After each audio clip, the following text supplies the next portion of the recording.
السلام علیکم ورحمۃ اللہ وبرکاتہ۔ الحمد للہ نحمده ونستعینه ونستغفره ونعوذ باللہ من شرور انفسنا ومن سیئات اعمالنا، من يهده الله فلا مضل له ومن يضلل فلا هادي له، واشهد ان لا اله الا الله واشهد ان محمدا عبده ورسوله۔ أما بعد فإن خير الحديث كتاب الله، وخير الهدى هدى محمد صلى الله عليه وسلم، وشر الأمور محدثاتها، وكل محدثة بدعة، وكل بدعة ضلالة، وكل ضلالة في النار۔ أعوذ بالله السميع العليم من الشيطان الرجيم، من همزه ونفخه ونفثه، بسم الله الرحمن الرحيم۔ يا أيها الذين آمنوا اتقوا الله حق تقاته ولا تموتن إلا وأنتم مسلمون۔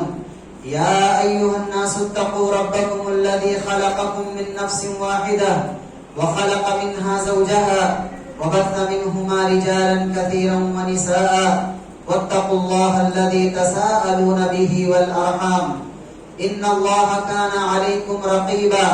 يا أيها الذين آمنوا اتقوا الله وقولوا قولا سديدا يصلح لكم أعمالكم ويغفر لكم ذنوبكم، ومن يطع الله ورسوله فقد فاز فوزا عظيما۔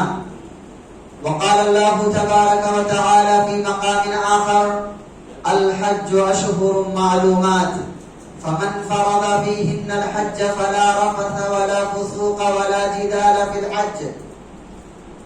محترم حضرات، دینی بھائیوں، پردہ نشین میری ماں اور بہنوں، سب سے پہلے ہم اس اللہ رب العالمین کے شکر گزار ہیں جس ذات نے ہمیں اور آپ کو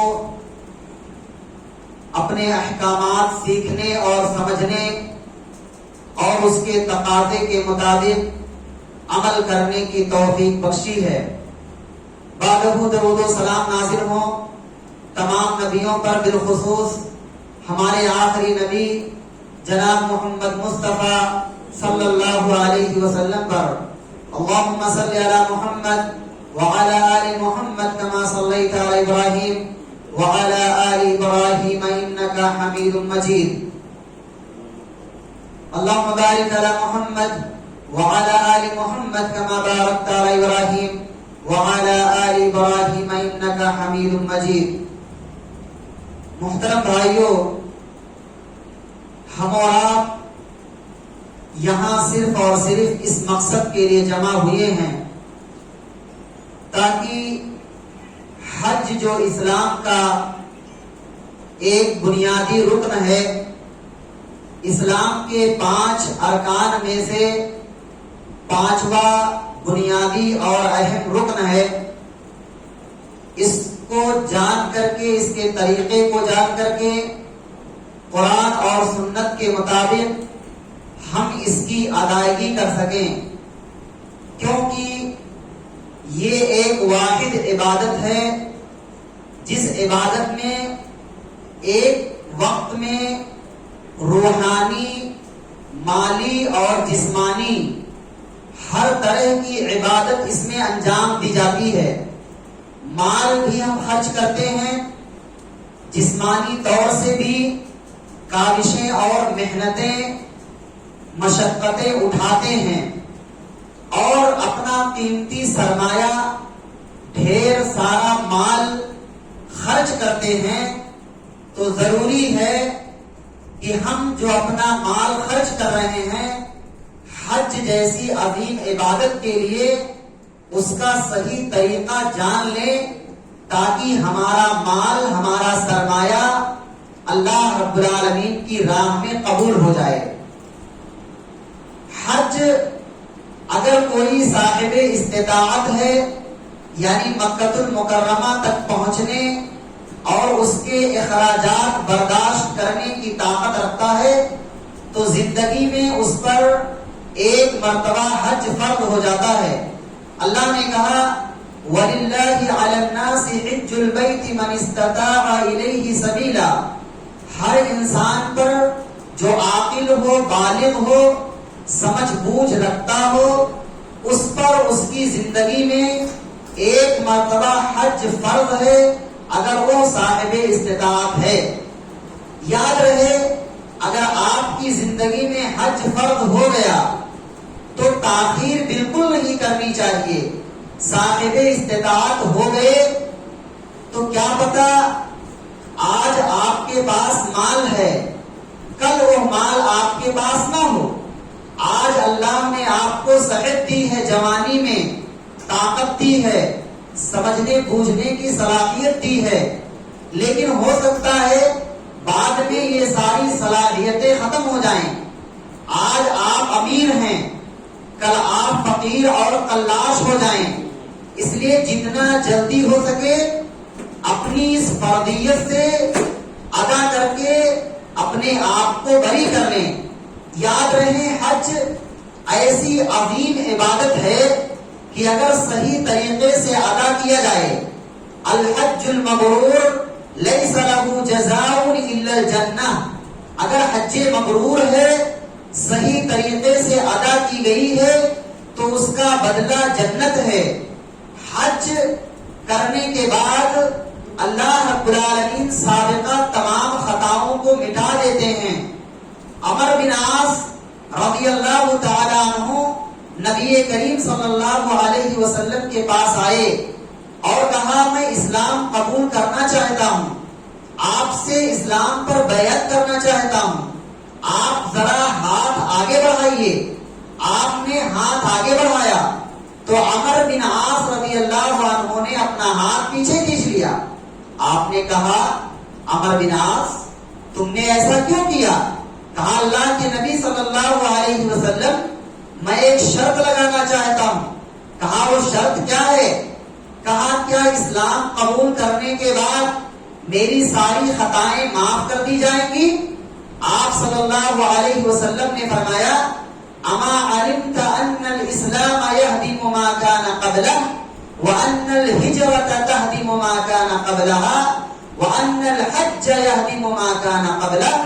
اے عمر بن عاص، کیا تمہیں معلوم نہیں ہے کہ اسلام سابقہ تمام خطاؤں کو مٹا دیتا ہے، ہجرت سابقہ تمام خطاؤں کو مٹا دیتی ہے، حج سابقہ تمام خطاؤں کو مٹا دیتا ہے۔ یقیناً یہ ایک ایسی عظیم عبادت ہے کہ وہ حجاج کرام مکہ جاتے ہیں، اللہ رب العالمین کے مہمان بنتے ہیں، اللہ رب العالمین میزبان ہوتا ہے، یہ حجاج کرام اللہ کے مہمان ہوتے ہیں۔ اللہ کے نبی صلی اللہ علیہ وسلم فرماتے ہیں الغازی فی سبیل اللہ والحاج والمعتمر وفد اللہ، مجاہد اور حاجی یعنی حجاج کرام اور معتمرین یہ اللہ رب العالمین کے مہمان ہیں۔ دعاہم فاجابوہ وسالوہ فآتوہم، جب بھی یہ لوگ اللہ رب العالمین کو پکارتے ہیں اللہ ان حجاج کرام کی پکار کو سنتا ہے، اور جو کچھ مانگتے ہیں اللہ ان کی مراد کو پوری کر دیتا ہے۔ تو یقیناً ایک ایسی عظیم عبادت ہے جس کے ذریعہ سے ہم اللہ رب العالمین کو راضی اور خوش کر سکتے ہیں، لیکن شرط ہے الحج اشہر معلومات، یہ حج کے مہینے متعین ہیں، مخصوص مہینے ہیں، مخصوص ایام ہیں، انہی ایام میں اس کی ادائیگی کی جاتی ہے۔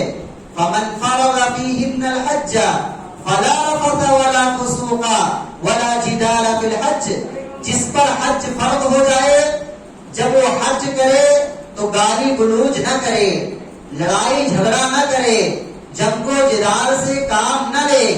آپ نے فرمایا جو شخص ایسا کرے گا لم یرفث ولم یفسق رجع کیوم ولدتہ امہ، فسق و فجور سے کام نہیں لیا، کسی کو گالی نہیں دی، کسی کو ایذا نہیں پہنچایا، کسی کو تکلیف نہیں دیا، ایسے ہی لوٹ کر آئے گا جیسا کہ ابھی اپنی ماں کے پیٹ سے وہ پیدا ہوا ہے، اس پر کوئی گناہ نہیں ہے۔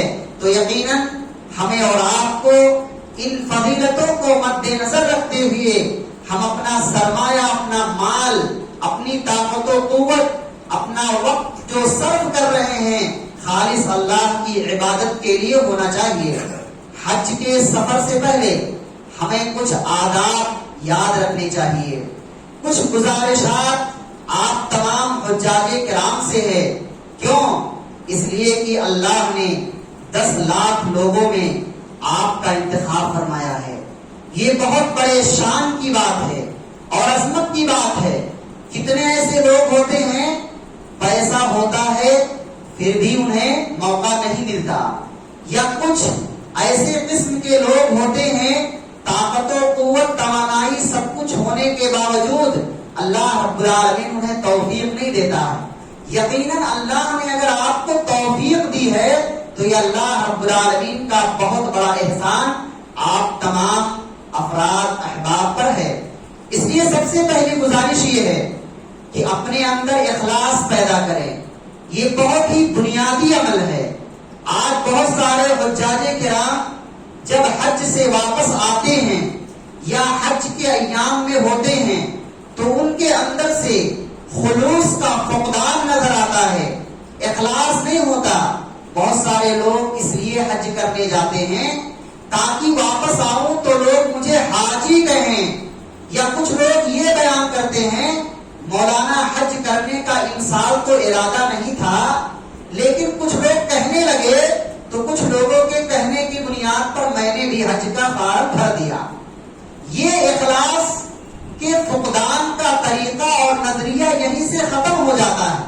اس لیے اول مرحلے میں یہ عبادت خالص اللہ کے لیے ہونی چاہیے۔ دنیا کے اندر 60 سالہ 70 سالہ زندگی ملتی ہے، اس کے بعد ہر آدمی کو مرنا ہے۔ ریاکاری دکھا کر کے اپنے مال کو ضائع کر کے اوقات کو صرف کر کے کوئی فائدہ نہیں ہے۔ اللہ کو راضی اور خوش کرنے کی ضرورت ہے۔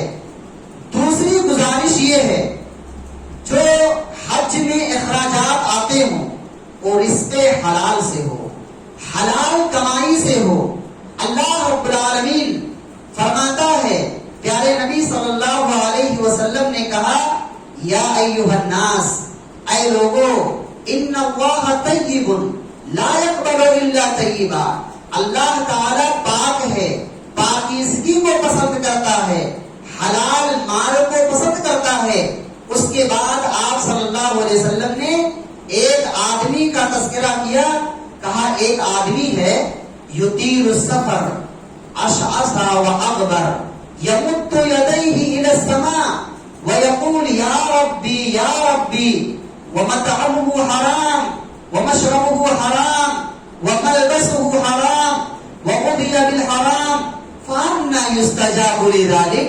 کہا ایک آدمی ایسا ہے جو حج کرنے کے لیے مکہ کا قصد کرتا ہے اور لمبا سفر کرتا ہے، پراگندہ بال ہوتے ہیں، سفر کے اثرات نمایاں ہوتے ہیں، ہاتھوں کو اٹھا کر کے اللہ رب العالمین سے فریاد کرتا ہے یا رب یا رب میری مراد کو سن لے، میری تکلیفوں کو دور کر دے۔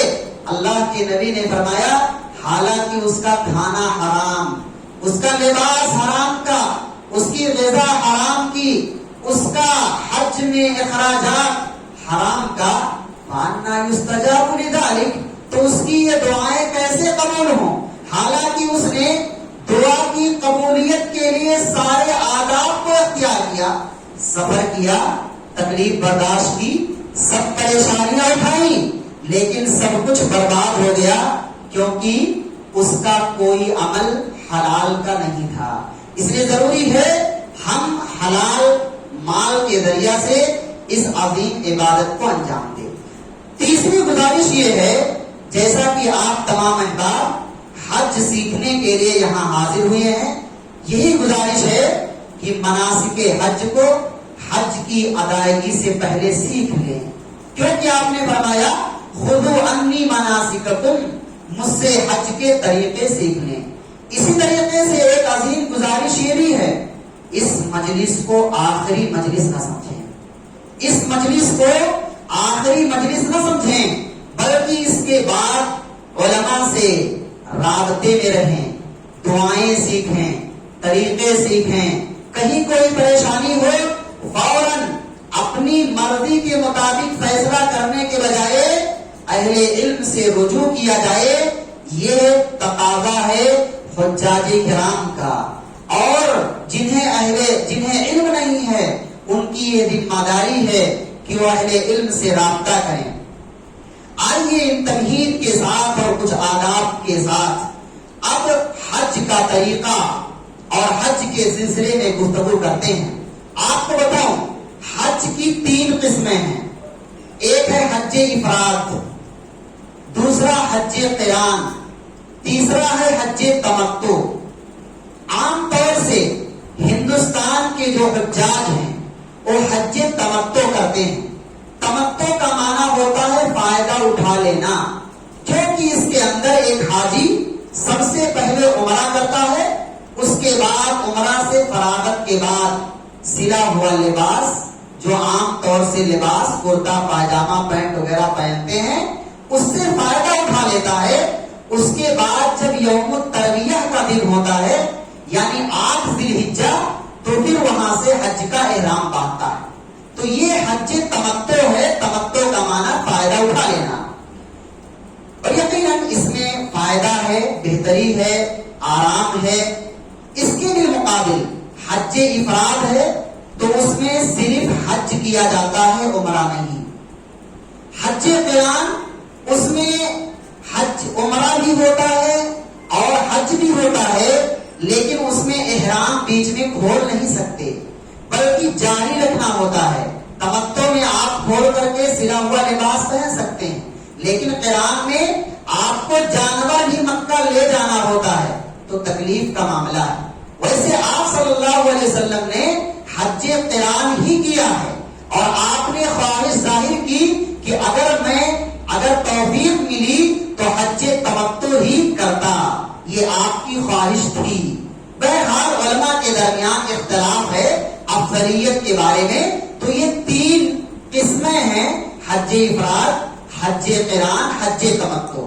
ہمیں جو حج کرنا ہے وہ ہے حج تمتع. سب سے پہلے ہمیں عمرہ کرنا ہے، تو اس لیے میں سب سے پہلے عمرہ کا طریقہ آپ کو بتا دوں. دیکھیے، سب سے پہلا عمل آپ کو جو کرنا ہے وہ احرام باندھنے کا ہے، لباس احرام پہننے کا ہے. اور یہ لباس احرام آپ ایئرپورٹ جانے سے پہلے اپنے گھر میں پہن سکتے ہیں. ایئرپورٹ جائیں، ایئرپورٹ پر بھی پہن سکتے ہیں. فلائٹ میں نہیں پہن سکتے اس لیے کہ وہاں وہ موقع نہیں ہے اٹھ کر کے کھڑا ہونا اور پھر وہاں لباس پہننا، یہ وہاں موقع نہیں مل سکتا. میقات سے پہلے ہمیں یہ لباس پہننا ہوتا ہے اور میقات پر پہنچ کر کے ہمیں نیت کرنی ہوتی ہے. یاد رہے، جب آپ لباس پہن لیں گے اس وقت آپ کو نیت نہیں کرنی ہوگی. فلائٹ میں جب آپ ہوں گے تو جب یلملم جو ہندوستانیوں کا میقات ہے، کہہ لیجیے یمن والوں کا، پاکستان والوں کا، جب یہ یلملم سے فلائٹ گزرتی ہے تو وہاں اعلان کیا جائے گا کہ ابھی ہم کچھ لمحے کے بعد میقات سے گزرنے والے ہیں. تو اس وقت آپ چاق و چوبند ہو جائیں اور لباس احرام تو پہنے ہوئے ہیں، صرف آپ کو نیت کرنی ہے. ویسے نیت دل کے ارادے سے کیا جاتا ہے، لیکن حج ہی، عمرہ ہی ایک ایسی عبادت ہے جس کی نیت زبان سے کرنی ہوتی ہے، زبان سے کہنا پڑتا ہے. تو اس میں چاہے مرد ہوں یا خواتین ہوں، دونوں کو زبان سے نیت کرنی ہے اور کہنا کیا ہے؟ لبیک عمرہ، لبیک عمرہ، بس یہی لفظ کہنا، لبیک عمرہ.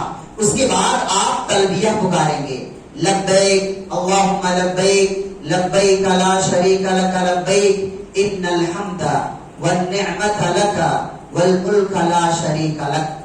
یہ تلبیہ کے کلمات ہیں.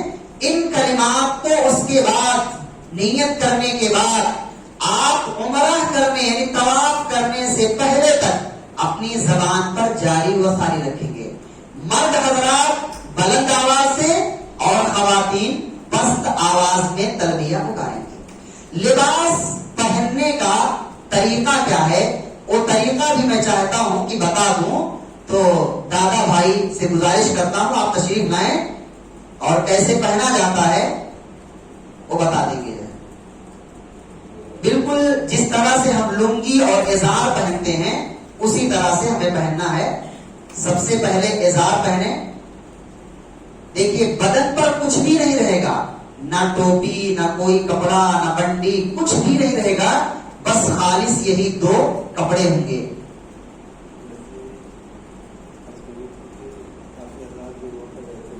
وہ رہنمائی کریں گے.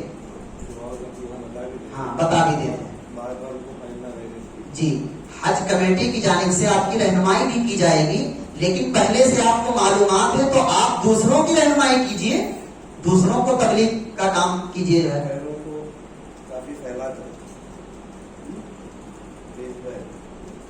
بالکل ازار کی طرح جس طرح آپ لنگی پہنتے ہیں اسی طرح سے پہن لیجئے تاکہ کھلے نہ جائے.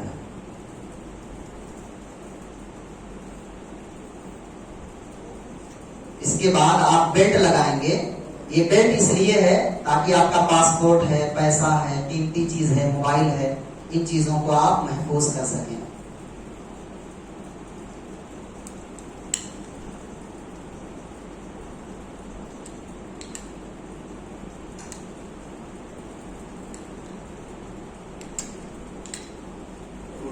کھل رہا ہے, بہرحال یہ بند کر لیں گے ایسے.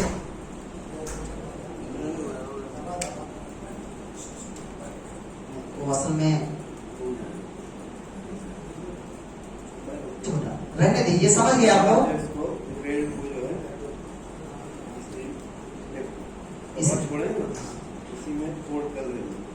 اس میں فولڈ کر لیں گے تاکہ اندر رہے گا تو خطرہ نہیں.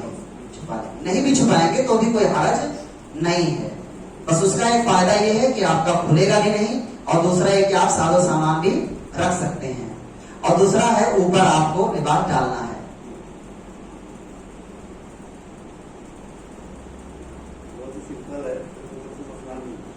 دیکھیے بالکل اس طرح سے آپ نے کر لیا.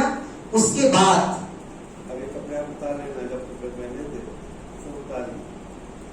دیکھیے نہیں رہے گا, کوئی بھی احرام کے علاوہ کوئی بھی کپڑا نہیں رہے گا, انڈر ویئر بھی نہیں رہے گا. جب آپ طواف کریں گے, جب آپ طواف 7 چکر کرنا ہوتا ہے تو اس میں آپ کو استباء کرنا ہوتا ہے. صرف پہلے طواف میں, جسے طواف عمرہ کہیں یا طواف قدوم کہیں, اس میں استباء کیا جاتا ہے. استباء کا مطلب دیکھیے, نیچے سے کپڑے کو نکال کر کے بائیں کندھے پر ڈال لینا, یہ کندھا کھلا رہے, یہ کندھا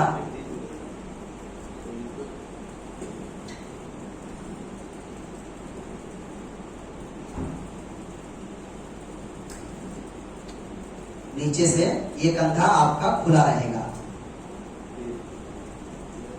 یہ اس طرح سے آپ کو 7 چکر میں رکھنا ہے.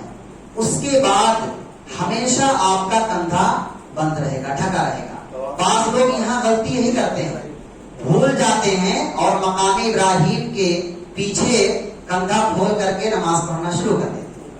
تو بہرحال کندھا ڈھکا ہونا چاہیے. صرف طواف قدوم اور طواف عمرہ میں ہی آپ کو یہ کندھا کھلا رکھنا ہے. اس کے بعد شروع کے 3 چکر میں آپ کو رمل کرنا ہے, یعنی بہادروں کی چال چلنا ہے. 3 چکروں میں یعنی آہستہ آہستہ قریب قریب قدم رکھ کر کے, ایسا نہیں زیادہ قدم آگے بڑھا کر کے, تھوڑا تھوڑا کر کے جو ہے آپ کو رمل کرنا ہے بہادروں کی طرح سے 3 چکر. لیکن خواتین کو نہیں. خواتین کا جو لباس احرام ہے وہ ان کا عام لباس جس طرح سے وہ پہنتی ہیں وہی رہتا ہے. بعض لوگوں کا عقیدہ ہے نہیں خواتین کے لیے بھی سفید لباس ہونا چاہیے. نہیں, ایسا کچھ نہیں. وہ کوئی بھی لباس بس جس میں شرعی پردہ ہو, جائز لباس ہو, اس لباس کے ذریعہ سے وہ خواتین محرم ہو جائیں گی. واضح ہے؟ 7 چکر میں سیدھا کندھا کھلا رہے گا. 7 چکر میں کھلا رہے گا. اس کے بعد تفصیل ابھی میں بتا رہا ہوں. جی ابھی ہم فلائٹ میں سمجھ لیجئے احرام پہنے ہوئے ہیں، اور یہ احرام پہنے ہوئے تھے، اس لیے میں نے طواف کا یہ طریقہ بتا دیا. اور تفصیل مزید آپ کے سامنے واضح ہے، سمجھ رہے ہیں سب لوگ؟ چلیے، اس کے بعد آپ فلائٹ سے اتریں گے. اپنے ساز و سامان کی حفاظت آپ کی ذمہ داری ہوتی ہے. آپ ہوٹل میں جائیں، اپنے سامان کو رکھیں. اس کے بعد جو ہے آرام کرنا چاہتے ہیں آرام بھی کر سکتے ہیں. قضاء حاجت سے فارغ ہو جائیں، مکہ کے اندر داخل ہوں، تلبیہ بند کر دیں. طواف شروع، حجر اسود پہنچنے سے پہلے، وہاں طواف شروع کرنے سے پہلے آپ تلبیہ بند کر دیں گے. یہ چیز کو یاد رکھیں. حجر اسود یا خانہ کعبہ آپ کے بائیں سمت ہوگا جب آپ طواف شروع کریں گے. حجر اسود کے سامنے ہی آپ دیکھیں گے رائٹ سائڈ میں تو ایک گرین لائٹ نظر آئے گی. وہ لائٹ نشاندہی کر رہی ہوگی کہ یہی حجر اسود ہے. حجر اسود سے آپ کو ابتدا کرنا ہے. وہاں کیا کرنا ہے، موقع ملے تو آپ کو بوسہ دینا ہے. لیکن یہ موقع بہت کم ہی ملتا ہے بوسہ دینے کا، کیونکہ ایک دوسرے کو تکلیف دے کر کے بوسہ دینا یہ شریعت میں مطلوب نہیں ہے. اگر آپ کو منہ سے بوسہ لینے کا موقع نہیں ملا، اگر ہاتھ لگا سکتے ہیں تو ہاتھ لگا کر کے بوسہ لے لیں، بسم اللہ اللہ اکبر کہہ کر کے. اگر یہ بھی موقع نہیں ملتا ہے تو آپ خانہ کعبہ یا حجر اسود کی جانب اشارہ کر کے استلام کریں گے اور کہیں گے بسم اللہ اللہ اکبر. یہ کہہ کر کے چومنا نہیں ہے. بسم اللہ اللہ اکبر کہہ کر کے چومنا نہیں ہے. چومنا کب ہے؟ جب آپ خود بوسہ دیں یا ہاتھ سے چھو لیں. اور اگر ہاتھ سے چھو نہیں سکتے ہیں، بوسہ نہیں لے سکتے ہیں، تو صرف اشارہ کریں گے اور کہیں گے بسم اللہ اللہ اکبر. آپ کا طواف شروع. یہاں سے حجر اسود سے آپ کا طواف اسٹارٹ ہوگا، پھر حجر اسود پر ہی ختم ہوگا. حجر اسود پر ہی ختم ہوگا. حجر اسود سے پہلے رکن یمانی ہے. رکن یمانی پر آپ کو اگر چھونے کا موقع ملتا ہے تو آپ اسے چھوئیے، استلام کیجئے اور بسم اللہ اللہ اکبر پڑھیے. لیکن اگر چھونے کا موقع نہیں ملتا، ازدحام ہے، بھیڑ ہے، تو پھر فکر مند نہ ہو، پریشان نہ ہو اور خاموشی کے ساتھ چلے آئیں. اشارہ بھی نہیں کرنا ہے، کچھ بھی نہیں کہنا ہے، آپ وہاں سے چلے آئیں گے. ہاں یاد رہے، رکن یمانی اور حجر اسود کے درمیان میں ایک مخصوص دعا ہے، ربنا آتنا فی الدنیا حسنہ وفی الآخرۃ حسنۃ وقنا عذاب النار. یہ دعا یاد کر لیں. اگر یاد نہیں ہے، بہت سارے بھائی ہیں تو آپ کوئی بھی دعا پڑھ سکتے ہیں، لیکن کوشش کریں. سرمایہ خرچ کیا ہے، اللہ سے مدد مانگیں، اللہ رب العالمین ضرور آپ کو یاد کرا دے گا، توفیق دے گا، مدد کرے گا اللہ رب العالمین آپ کی. اچھا، اس کے بعد آپ باقی جو جگہیں ہیں رکن یمانی اور حجر اسود کے علاوہ، ان جگہوں پر کوئی مخصوص دعا نہیں ہے. بہت ساری کتابیں کچھ پاکستانی لوگ لیے رہتے ہیں، پہلے چکر کی دعا، دوسرے چکر کی دعا، تیسرے چکر کی دعا. یہ سب کوئی دعا نہیں ہے، بلکہ وہاں آپ ذکر و اذکار، قرآن کی تلاوت، آپ کچھ بھی کر سکتے ہیں. حتیٰ کہ آپ اپنی زبان میں اللہ رب العالمین سے مانگ سکتے ہیں، اپنی زبان میں دعا کر سکتے ہیں. واضح ہے؟ یہ ہو گیا آپ کا. اس طرح سے 7 چکر پورا ہوگا.